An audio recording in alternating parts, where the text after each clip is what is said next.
Hello friends, welcome to smart online Telugu. Friends, వీడియోలో మనము south central railway Secunderabad నుంచి అయితే అప్రెంటిస్‌షిప్ నోటిఫికేషన్ రావడం అయితే జరిగిందండి. ఇక్కడ టోటల్ నెంబర్ ఆఫ్ వేకెన్సీ అనేది 4103 వేకెన్సీ అయితే ఉండడం అయితే జరిగింది.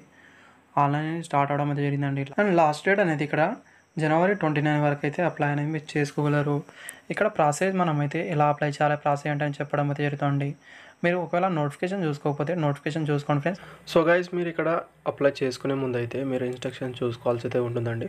డాక్యుమెంట్ ఎలా ఉండాలి మిగతా ఇక్కడైతే మనం చూసుకుందాం. జేపీజీ కానీ పిఎన్జీ అదేవిధంగా పీడిఎఫ్ ఫార్మాట్లో అప్లోడ్ అనేది చేయాల్సి అయితే ఉంటుందండి. మినిమం 2 MB లోపు అయితే ఉండాల్సి అయితే ఉంటుంది. ఫస్ట్ ఇక్కడ మీరు చూసుకుంటే మీ ఎస్ఎస్సి మెమో అనేది మీరు అప్లోడ్ చేసుకోవాల్సి అయితే ఉంటుంది. అదైతే మీరు డాక్యుమెంట్ ఫస్ట్ పెట్టుకోవాల్సి అయితే ఉంటుంది. అదేవిధంగా ఐటీఐలో all semester wise marks memos అయితే ఉండాల్సి అయితే ఉంటుందండి. మీరు ప్రతి సెమిస్టర్ మార్క్స్ మెమోస్ అయితే మీరు అప్లోడ్ అనేది చేయాల్సి అయితే ఉంటుంది. అన్ని సెమిస్టర్ మార్క్స్ అనేది ఒకే మెమో పైన ఉంటే అదే మీరు 4 టైమ్ అనేది అప్లోడ్ అనేది చేయాల్సి అయితే ఉంటుంది. తర్వాత ఇక్కడ మీరు క్యాస్ట్ సర్టిఫికేట్ ఉంటే క్యాస్ట్ సర్టిఫికేట్ అనేది అప్లోడ్ అనేది చేయాల్సి అయితే ఉంటుంది. వాళ్ళ ఫార్మేట్లో అయితే ఇది అడగలేదండి. అయితే ఇన్కమ్ సర్టిఫికేట్ అనేది వాళ్ళ ఫార్మేట్లో అడిగారు. ఒకవేళ మీరు అప్లోడ్ చేయాలనుకుంటే, లేకపోతే వదిలేయచ్చు. నెక్స్ట్ మనం చూసుకుంటే పీడబ్ల్యూడీ క్యాండిడేట్ వాళ్ళైతే మీ పీడబ్ల్యూడీ సర్టిఫికేట్ అయితే అప్లోడ్ అనేది చేయాల్సి అయితే ఉంటుంది. అదేవిధంగా ఒక ఫోటో అనేది మీరు అప్లోడ్ అనేది చేయాల్సి అయితే ఉంటుందండి. మినిమం 1 MB అయితే ఉండాల్సి అయితే ఉంటుంది సైజు. అదేవిధంగా ఇక్కడ సిగ్నేచర్ అప్లోడ్ అనేది చేయాల్సి అయితే ఉంటుంది. సిగ్నేచర్ అనేది 1 MB లోపు అయితే ఉండాల్సి అయితే ఉంటుంది. అదేవిధంగా ఎక్సర్వీస్ మ్యాన్ వాళ్ళైతే మీరు డిశ్చార్జ్ సర్టిఫికేట్ అయితే అప్లోడ్ అనేది చేయాల్సి అయితే ఉంటుంది. నెక్స్ట్ మీ ఫాదర్ వాళ్ళు ఎక్కడైనా సర్వీసింగ్ పర్సన్ అయితే మీ ఫాదర్ది సర్వీసింగ్ సర్టిఫికేట్ అయితే మీరు అప్లోడ్ అనేది చేయాల్సి అయితే ఉంటుందండి. జవాన్గా కానీ ఏదైనా ఆర్మడ్ ఫోర్స్లో పనిచేస్తుంటే. అదేవిధంగా ఫీజు విషయానికి వస్తే OBC, EWS, general male candidate వాళ్ళకి మాత్రమే 100 రూపీస్ ఫీజు అయితే పే చేయాల్సి అయితే ఉంటుందండి ఆన్లైన్ ద్వారా. వేరే వాళ్ళకైతే అవసరం అని లేదండి. అయితే మీరు చూసుకోవాల్సి అయితే ఉంటుంది. మిగతా ప్రాసెస్ అయితే ఇప్పుడు మనం తెలుసుకుందామండి. ఎలా ఇక్కడ మీరు అప్లై అనేది చేసుకోవాలని ఇక్కడ ఈ వీడియో అయితే చూస్తే మీరు మీ మొబైల్ ఫోన్లోనే అప్లై అనేది చేసుకోవచ్చు. ఫస్ట్ అనేది ఇక్కడ న్యూ రిజిస్టర్లో అయితే వెళ్ళాల్సి అయితే ఉంటుందండి. ఇంతకుముందు మీరు ఇక్కడికి వచ్చి రిజిస్ట్రేషన్ అయితే చేసుకుని ఉంటే యూజర్ లాగిన్ పైన క్లిక్ అనేది చేయాల్సి అయితే ఉంటుంది పక్కన. ఇంతకుముందు ఇక్కడికి రాకుండా ఇప్పుడే మీరు ఇక్కడికి వస్తే న్యూ రిజిస్ట్రేషన్ పైన క్లిక్ అనేది చేయాల్సి అయితే ఉంటుందండి. ఇక్కడ మీరు చూసుకోవచ్చు ఫ్రెండ్స్, ఇక్కడ మీరు ఫస్ట్ అనేది మీ స్టేట్ అనేది సెలెక్ట్ అనేది చేసుకోవాల్సి అయితే ఉంటుందండి. దీంట్లో మీరు ఏ స్టేట్ నుంచి ఉన్నారో అయితే ఇక్కడ మీరు చూసేది చేసుకోవాల్సి అయితే ఉంటుంది. చేసుకున్న తర్వాతనే ఇక్కడ డిస్ట్రిక్ట్ అనేది షో అనేది అవ్వడం అయితే జరుగుతుంది. అయితే మీరు ఇక్కడ సెలెక్ట్ అనేది చేసుకోవాల్సి అయితే ఉంటుంది. అదేవిధంగా ఇక్కడ చూసుకుంటే మీ ఇక్కడ రెసిడెన్షియల్ సర్టిఫికేట్ అనేది ఇక్కడ అప్లోడ్ అనేది చేయాల్సి అయితే ఉంటుంది. మినిమం అనేది ఇక్కడ 1 MB లోపు మాత్రమే ఇక్కడ మీరు అప్లోడ్ అనేది చేయాల్సి అయితే ఉంటుంది. ఇది మీరు జేపీజీ కానీ జేపీఈజీ కానీ ఫార్మాట్లో అప్లోడ్ చేసినప్పుడే. తర్వాత మీ ఈమెయిల్ ఐడి అయితే ఇక్కడ ఇవ్వాల్సి అయితే ఉంటుంది. యాక్టివ్లో ఉన్న ఈమెయిల్ ఐడి మాత్రమే ఇవ్వడానికి ట్రై చేయండి ఫ్రెండ్స్, ఎందుకంటే మీకు ఓటీపీ అనేది రావడం అయితే జరుగుతుంది. అదేవిధంగా ఇక్కడ మీరు చూసుకుంటే మీ మొబైల్ నెంబర్ అనేది ఇవ్వాల్సి అయితే ఉంటుంది. మొబైల్ నెంబర్ కూడా యాక్టివ్లో ఉన్న మొబైల్ నెంబర్ మాత్రమే ఇవ్వండి. తర్వాత పాస్వర్డ్ అయితే ఇక్కడ ఇవ్వాల్సి అయితే ఉంటుంది. పాస్వర్డ్ అనేది ఇక్కడ నేను ఎగ్జాంపుల్గా అయితే చూపిస్తున్నానండి. అదేవిధంగా అయితే మీరు ఇవ్వాల్సి అయితే ఉంటుంది. ఆఫ్టర్ ఇక్కడ చూసుకుంటే కన్ఫర్మ్ ద పాస్వర్డ్ అనేది ఇక్కడ మరోసారి అయితే ఇవ్వాల్సి అయితే ఉంటుంది. అండ్ నెక్స్ట్ ఇక్కడ ఐ ఆమ్ నాట్ రోబోట్ పైన క్లిక్ చేసి ఒక క్యాప్చా అనేది ఇవ్వడం అయితే జరుగుతుందండి. ఆ క్యాప్చా అనేది ఫిల్అప్ అనేది చేయాల్సి అయితే ఉంటుంది. తర్వాత రిజిస్టర్ అండ్ సెండ్ ఓటీపీ పైన క్లిక్ అనేది చేయాల్సి అయితే ఉంటుంది మీరు. అండ్ నెక్స్ట్ ఇక్కడ మీ ఈమెయిల్ ఐడికి ఒక ఓటీపీ అనేది రావడం అయితే జరుగుతుంది.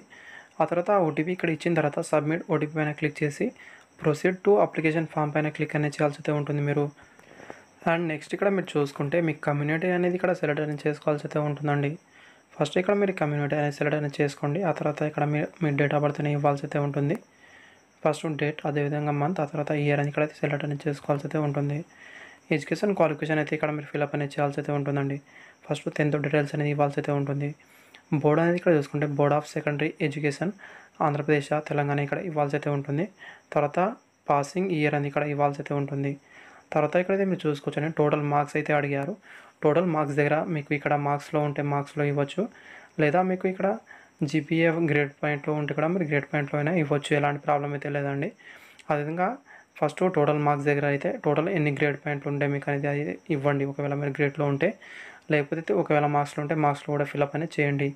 అదేవిధంగా ఇక్కడ మీరు మార్క్స్ స్కోర్ అనేది మీకు వచ్చిన గ్రేడ్ ఎంత, ఒకవేళ మీకు మార్క్స్లో ఉంటే ఎంత వచ్చిన మార్క్స్ అనేది ఇక్కడ ఇవ్వాల్సి అయితే ఉంటుంది. పర్సంటేజ్ అనేది ఆటోమేటిక్ అయితే క్యాలిక్యులేట్ అనేది అవ్వడం అయితే జరుగుతుందండి. ఇక్కడైతే మీరు చూసుకోవాల్సి అయితే ఉంటుంది. ఒకవేళ ఇక్కడైతే మీరు చూసుకోవచ్చు ఫ్రెండ్స్, ఒకవేళ మీరు జీపీఏ ఫార్మాట్ గ్రేడ్లో ఇక్కడ మీరు ఫిల్అప్ చేస్తే ఇక్కడ మీరు ఇస్తే ఆటోమేటిక్గా ఇక్కడైతే చూసి రావడం అయితే జరుగుతుంది. ట్రేడ్ అనేది మీరు ఏ ట్రేడ్ నుంచి అప్లై అనేది చేయాలనుకున్నారు ఇక్కడైతే మీరు చూసి చేసుకోవాల్సి అయితే ఉంటుందండి మీ ట్రేడ్ అనేది. అండ్ నెక్స్ట్ ఇక్కడ మీరు గమనించాల్సి అయితే ఉంటుందండి నేమ్ ఆఫ్ ద క్యాండిడేట్ అనేది మీరు క్యాపిటల్ లెటర్లో ఫుల్ నేమ్ అయితే ఇవ్వాల్సి అయితే ఉంటుంది. ఎస్ఎస్సి మెమోలో ఏ విధంగా ఉందో ఆ విధంగా అయితే ఫిలప్ అనేది చేయాల్సి అయితే ఉంటుంది. తర్వాత ఫాదర్ నేమ్ అనేది ఇవ్వండి. అదేవిధంగా ఇక్కడ చూసుకుంటే మీరు ఇంతకుముందు మీరు ఇక్కడ అప్రెంటిస్‌షిప్ అనేది ఎక్కడైనా చేసి ఉంటే ఇక్కడ యెస్ అని లేకపోతే నో అని ఇవ్వాల్సి అయితే ఉంటుంది. అండ్ ఇది మాత్రం నో అని ఇవ్వండి ఫ్రెండ్స్. ఎందుకంటే ఒకవేళ యెస్ అని ఇస్తే మీరు ఇంతకుముందు ఎక్కడైనా అప్రెంటిస్‌షిప్ చేసి ఉంటే ఇక్కడ నాట్ ఎలిజిబుల్ అయితే అవుతారండి. ఇది మీరు గమనించాల్సి అయితే ఉంటుంది. నెక్స్ట్ మీరు పీడబ్ల్యూడీ క్యాండిడేట్ వాళ్ళైతే యెస్ అని ఇవ్వాల్సి అయితే ఉంటుంది. అదేవిధంగా మీరు ఏ టైప్ పీడబ్ల్యూడీ క్యాండిడేట్ అని ఇక్కడైతే మీరు చూస్ అయితే చేసుకోవాల్సి అయితే ఉంటుందండి. లేకపోతే నో అని ఇక్కడ ఇవ్వాల్సి అయితే ఉంటుంది. అదేవిధంగా ఇక్కడ చూసుకుంటే మీరు చూస్ బెంచ్ మార్క్స్ డిజబిలిటీ అనేది ఇక్కడ మీరు చూస్ అయితే చేసుకోవాల్సి అయితే ఉంటుంది. ఏదైనా మీరు ఇక్కడ పీడబ్ల్యూడీలో ఎక్స్ట్రా కేటగిరీ ఏమైనా ఉంటే అదైతే ఇక్కడ మీరు చూస్ అయితే చేసుకోవాల్సి అయితే ఉంటుందండి కేటగిరీలో అనేది. లేకపోతే ఇక్కడ నో అని ఇవ్వాల్సి అయితే ఉంటుందండి. అండ్ నెక్స్ట్ ఇక్కడ మీరు ఎక్స్ సర్వీస్ మ్యాన్ వాళ్ళైతే ఇక్కడ మీరు ఫిలప్ అనేది చేయాల్సి అయితే ఉంటుందండి. యెస్ అని లేకపోతే నో పైన ఇవ్వాల్సి అయితే ఉంటుంది. ఆఫ్టర్ ఇక్కడ మీ అడ్రస్ అనేది ఇవ్వాల్సి అయితే ఉంటుంది. అదేవిధంగా అడ్రస్ 2లో కూడా ఇవ్వచ్చు. తర్వాత డిస్ట్రిక్ట్ అనేది ఇక్కడ ఇవ్వాల్సి అయితే ఉంటుంది. స్టేట్ అనేది ఇక్కడైతే మీరు సెలెక్ట్ అనేది చేసుకోవాల్సి అయితే ఉంటుందండి. తర్వాత పిన్ కోడ్ అనేది ఇవ్వండి. అదేవిధంగా జెండర్ అయితే ఇక్కడ మీరు సెలెక్ట్ అనేది చేసుకోవాల్సి అయితే ఉంటుంది. మీరు మేలా ఫీమేలా ఆధార్ అనేది ఇక్కడైతే రావడం అయితే జరుగుతుంది. ఇదైతే మీరు ఫిలప్ అనేది చేయండి. ఆఫ్టర్ ఇక్కడ మీరు చూసుకుంటే మీరు ఇక్కడ ఆధార్ కార్డ్ నెంబర్ అనేది ఇవ్వాల్సి అయితే ఉంటుంది. ఒకవేళ మీ దగ్గర ఆధార్ కార్డ్ నెంబర్ లేకపోతే ఆధార్ ఎన్రోల్మెంట్ ఐడి అనేది ఇవ్వాల్సి అయితే ఉంటుంది. ఒకవేళ మీరు ఆధార్ కార్డ్ నెంబర్ ఇక్కడ ఇచ్చేస్తే ఎన్రోల్మెంట్ ఐడి అనేది అవసరం అనేది లేదండి. నెక్స్ట్ చూసుకుంటే ఇక్కడ మీరు ఐడెంటిఫికేషన్ మార్క్స్ అనేది ఇక్కడ మీకు ఎక్కడైనా పుట్టుమచ్చలు ఉంటే ఆ పుట్టుమచ్చలు అనేది ఇక్కడ ఫిలప్ అనేది చేయండి. ఇక్కడ ఇంకో పుట్టుమచ్చలు ఎక్కడైనా ఉంటే అది కూడా మీరు ఇక్కడ ఫిలప్ అనేది చేయాల్సి అయితే ఉంటుంది. నెక్స్ట్ ఇక్కడ మీరు గమనించాల్సి అయితే ఉంటుందండి. టెక్నికల్ క్వాలిఫికేషన్ మీకు ఏముందో అనేది ఇక్కడైతే మీరు ఫిలప్ అనేది చేయాల్సి అయితే ఉంటుందండి. ఇక్కడ క్వాలిఫికేషన్ అదేవిధంగా ట్రేడ్ ఏ బోర్డు నుంచి పాస్ అయ్యారు, ఏ ఇయర్లో పాస్ అయ్యారు, టోటల్ మార్క్స్ ఎంత ఉండే, మీకు వచ్చిన మార్క్స్ ఎంత అనేది ఇక్కడ ఇస్తే పక్కన స్కోర్ అనేది కూడా రావడం అయితే జరుగుతుందండి. నెక్స్ట్ ఇక్కడ మీరు చూసుకుంటే మీరు యూనిట్ అనేది ఇక్కడ సెలెక్ట్ అనేది చేసుకోవాల్సి అయితే ఉంటుంది. మీరు ఏ యూనిట్లో ఫస్ట్ చేయాలనుకుంటున్నారో ఇక్కడైతే అన్ని యూనిట్ అనేది రావడం అయితే జరుగుతుందండి. ఇక్కడ మీరు ఆ యూనిట్స్ అయితే ఇక్కడ మీరు సెలెక్ట్ అనేది చేసుకోండి. మీరు అన్ని యూనిట్స్ అయితే ఇక్కడ మీరు చూస్ అనేది చేసుకోవచ్చు. ఎలాంటి ప్రాబ్లం అయితే లేదు. అదేవిధంగా ఇక్కడ మీరు చూసుకుంటే మీ ఫోటో అనేది ఇక్కడైతే అప్లోడ్ అనేది చేయాల్సి అయితే ఉంటుంది. తర్వాత సిగ్నేచర్ అప్లోడ్ అనేది చేయాల్సి అయితే ఉంటుందండి. అదేవిధంగా ఇక్కడ మీరు చూసుకుంటే ఏదైనా క్యాస్ట్ నుంచి ఉంటే మీ క్యాస్ట్ సర్టిఫికేట్ కూడా అప్లోడ్ అనేది చేయాల్సి అయితే ఉంటుంది. ఒకవేళ మీరు ఓబీసీ క్యాండిడేట్ వాళ్ళైతే మీ ఓబీసీ సర్టిఫికేట్ కూడా అప్లోడ్ అనేది చేయాల్సి అయితే ఉంటుంది. అదేవిధంగా ఇక్కడ చూసుకుంటే ఎడ్యుకేషన్ మార్క్ షీట్ అనేది ఇక్కడ మీరు అప్లోడ్ అనేది చేయాల్సి అయితే ఉంటుందండి. అదేవిధంగా మీ ఐటీఐ మార్క్ షీట్ అనేది ఇక్కడ అప్లోడ్ అనేది చేయాల్సి అయితే ఉంటుంది. ప్రతి సెమిస్టర్ మార్క్స్ అనేది ఇక్కడ అడిగారండి. అయితే మీరు ఇక్కడ అప్లోడ్ అనేది చేయాల్సి అయితే ఉంటుంది. ఒకవేళ మీరు పీడబ్ల్యూడీ క్యాండిడేట్ వాళ్ళైతే పీడబ్ల్యూడీ సర్టిఫికేట్ అప్లోడ్ అనేది చేయాల్సి అయితే ఉంటుంది. ఎక్స్ సర్వీస్ మ్యాన్ వాళ్ళైతే మీ ఎక్స్ సర్వీస్ మ్యాన్ సర్టిఫికేట్ అనేది అప్లోడ్ అనేది చేయాల్సి అయితే ఉంటుంది.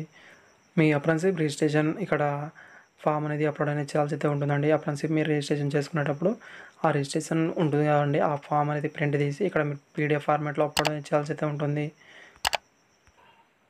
సో ఫ్రెండ్స్ ఇక్కడ మీరు చూసుకుంటే మీ అప్లికేషన్ ఫామ్ అనేది సబ్మిట్ అనేది అవ్వడం అయితే జరుగుతుందండి. ఇక్కడైతే మీరు గమనించవచ్చు. అదేవిధంగా అన్ని ఫామ్స్ అయితే ఇక్కడ మీరు క్లారిటీగానే చూసుకోవచ్చు అండి. అదేవిధంగా ఇక్కడ నుంచి అయితే మీరు ప్రింట్ అనేది కూడా తీసుకోవచ్చు. ఇక్కడ మీరు చూసుకుంటే జనరల్ ఈడబ్ల్యూఎస్ వాళ్ళకైతే ఇక్కడ 100 రూపీస్ ఫీజు అయితే పే చేయాల్సి అయితే ఉంటుంది. ఆ విషయం అయితే అక్కడ చూపిస్తుందండి. వేరే క్యాండిడేట్ వాళ్ళకైతే డైరెక్ట్గా సబ్మిట్ అనేది రావడం అయితే జరుగుతుంది. మీరు అక్కడ నుంచి సబ్మిట్ అనేది చేసుకోవాల్సి అయితే ఉంటుంది. సింపుల్ ప్రాసెస్ ఉంటుందండి. మీరు ఆన్లైన్ ద్వారా ఇక్కడ మీరు ఈజీగానే అప్లై అనేది చేసుకోవచ్చు. Thank you friends. వీడియో నచ్చితే లైక్ చేయండి friends. Thank you for watching. ఇలాంటి మరిన్ని అప్డేట్ కోసం ఛానల్ని సబ్స్క్రైబ్ చేసుకోండి.